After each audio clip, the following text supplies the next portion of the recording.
Alrighty. Well, welcome everyone to another edition of the Unpredictable Pipeline. In this video series, we are featuring marketing leaders who are sharing their stories of 2020, where we started the year with best laid plans and a bunch of other stuff happened. But marketers are nothing if not resilient, and we've got some really amazing stories of creativity and resilience and leadership that we're featuring in this series. And have with us today Stephanie Kohn from naviHealth. Stephanie, thanks for joining us early on a Friday. Thanks, Matt. Nice to be here. So when we talked beforehand, you had a bunch of things that you guys have done that I thought were just fascinating, just like different examples of things that you've done differently this year that you may not have done otherwise. And I think it was a good example of sort of exponential thinking that the market is sort of forced on us. But maybe start with just explaining to people, what is naviHealth, what do you do, and how does your marketing team structured? Sure. So naviHealth manages post-acute care on behalf of payers and providers. So we really focus on our most vulnerable population, seniors. So as you can imagine, with everything that happened with COVID, we were really at the epicenter of feeling those changes in facilities and impacting elderly, complex, chronically ill individuals. So our model is a combination of in-person clinical support as well as predictive technology. And so we had to pivot pretty quickly to still deliver on what we needed to deliver on, but without that in-person element. And we like to focus on reducing costs on behalf of our health plan and health system clients, but more importantly, increasing those functional outcomes for seniors so that they can live a more fulfilling life and return to their communities as quickly as possible. So any company in healthcare, no matter what you're doing, has had a really interesting year. Talk about what, the end of Q1 and beginning of Q2 looked like for you guys. Where were the places that you had to sort of pivot the most, and what were some of the decisions that went into that?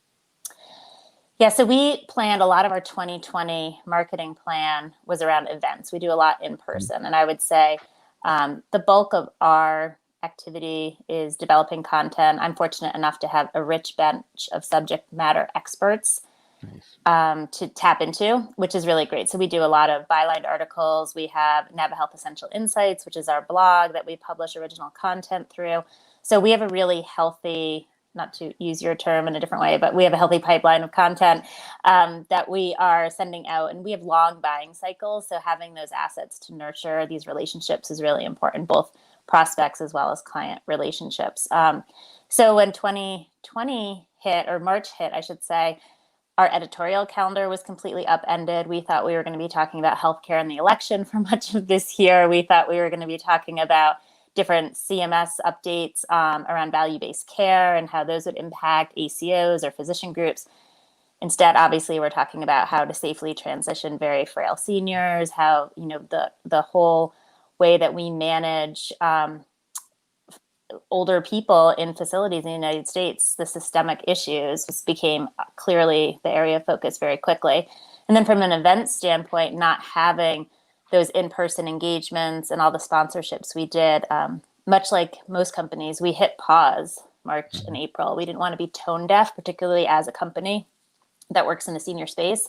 So we hit pause on everything. And I would say probably May, June is when we started to see some glimmer of life again. And a lot of events, industry events, decided to go virtual, but it was, still pay the same level of sponsorship, and we don't really know what you're going to get out of it. We can't tell who's attended the virtual events. We're going to have 8 hours of Zoom, which nobody wants to do.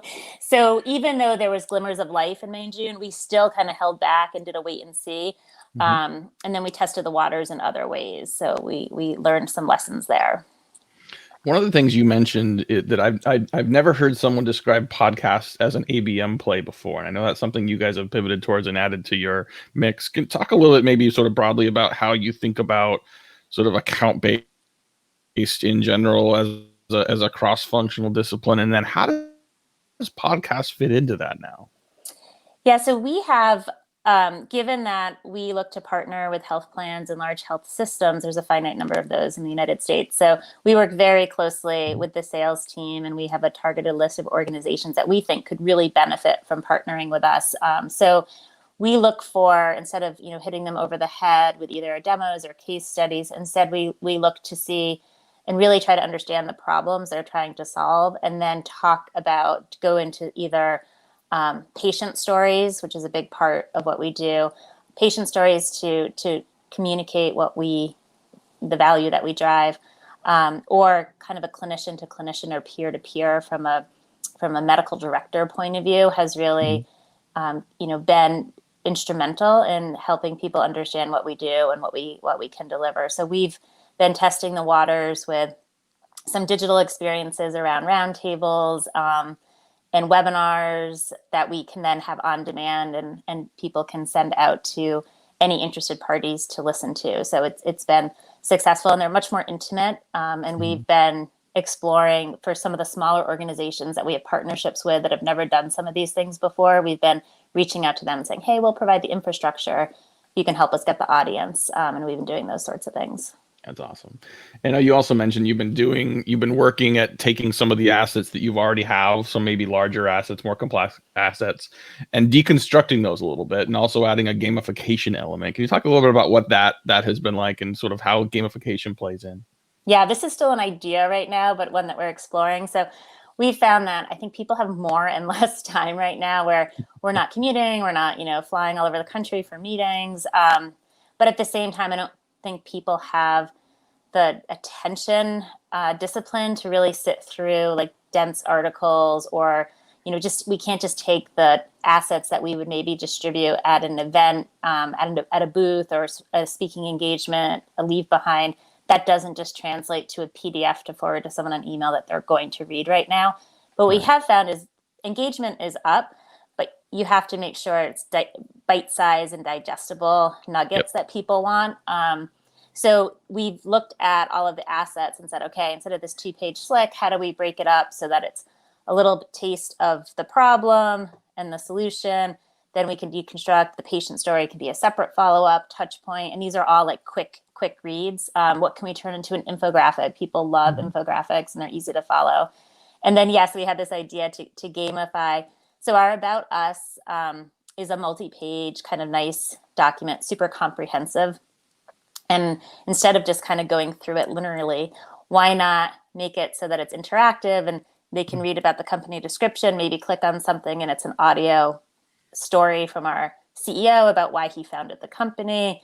Perhaps they get to the solutions area and they want to hear more, and they can click in and hear a patient story, or they could actually see a demo, or they could see some sort of animation about how all of our services come together. So we started to think of it as a choose your own adventure. And then it would be interesting too to see if we have some metrics around it, where people are clicking, where they're spending time, and what interests them the most, so that when we do eventually go back to some sort of in-person experience, we can then take these learnings and apply them and evolve. In-person experiences will be back eventually. Who knows when? And I think that relates to us now thinking about 2021. It is now October as we record this. A lot of us are thinking about next year. I don't know that we have any more predictability around what especially the first half of the year is going to look like. What are some of the key things you're doing to sort of think about 2021? How are you trying to create a more predictable plan amidst sort of ongoing unpredictability? Yeah, that's a great question. And we're just starting to go into 2021 planning. And, the budget alone, I'm sure a lot of marketers are facing this. We didn't spend as much as we normally do this year, but we don't want to lose those dollars for next year. So the idea is, let's make sure we're earmarking dollars appropriately, but in a really smart way for 2021. So I kind of have two plans in my head, which we haven't fully put on paper yet, but this is, if there's some version, and I don't know if we'll ever go back to fully in person with some of these industry events. I think people don't mind joining things as appropriate from Zoom. Even this week, I got to attend 2 events from my home office, and back in the day, I would have had to miss one of them. So it gives people a little bit more flexibility, and I think there will always be a component of that. So as we're looking into 2021, how do we adapt to that world, and also basically plan for both a little bit? But I don't think we're ever going to be able to fully rely on in person again. So we're kind of towing that line. And then from an editorial standpoint, as I said, we have this deep bench of subject matter experts that we tap into. We produce a lot of content, but it's been more of a challenge to get that content in the press because there's just so much right now around the virus and obviously the politics right now and things that are happening. So in 2021, we're hoping that a lot of the content that we produce that is still relevant will be able to move forward. So we're counting on that as well. Yeah. No, I think that's also smart. And I think you're right that, live events are never going to look the same, in-person events. I think, we may have seen for quite a long time the end of sort of the large global multinational events like Dreamforce and even HIMSS and others that, are people coming in from all over the place, especially if, there's risk, at least short term, in going to one of those. There's the opportunity cost of taking all that time out of the office when, like you said, like you can have, where is the benefit for you? What's the content you need? And I think at minimum, as we get out of the pandemic concern, it's not going to be an either or. We're not going to have companies saying, well, should we do it in person or should we do it digitally? It's going to be both, right? And I think you'll still have a value in getting some people together. But, no longer will we have to worry about, well, we can only get 1% of our audience to actually show up live. People that either don't have the time or don't have the budget or just can't make it. Now they can actually be part of it virtually as well. Well, this has been awesome, Stephanie. Thank you so much for joining us, sharing a little bit of your ideas. I love the creativity around just what you've done with podcasts, but also just the creativity around thinking through gamification. Very much look forward to seeing how all that goes. Thanks so much for joining us today. Thanks for having me, Matt. Take care. All right. Thanks for watching, guys. Bye.